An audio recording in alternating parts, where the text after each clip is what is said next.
কেমন আছো? আমি কেমন আছি সেটা জেনে আপনি কি করবেন? আমি আপনাকে কয়েকদিনই দেখেছি। আরে সব দোষ ওদের। ওরা বলে তুমি নাকি আমার সাথে কথাই বলবা না, তুমি এভাবেই আমার সাথে কথা বলতে থাকো।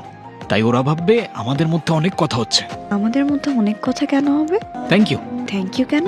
আমার সাথে এতক্ষণ কথা বলার জন্য। আপনি আপনার বন্ধুদের বোকা বানাচ্ছেন নাকি আমাকে?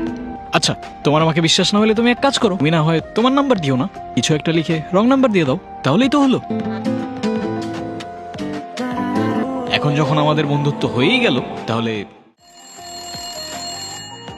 হ্যালো, কে বলছেন? আমি আমি কে? তারপর সেই নাম্বারে আমি কল দিলাম, আর দেখো আপনাকে কে বললো আমি লজ্জা পাচ্ছি? আমি জানতাম তুমি আমায় রং নাম্বার না বরং কেউ না বাবা, রং নাম্বার। Wrong number. আচ্ছা সরি রাখছি। হ্যাঁ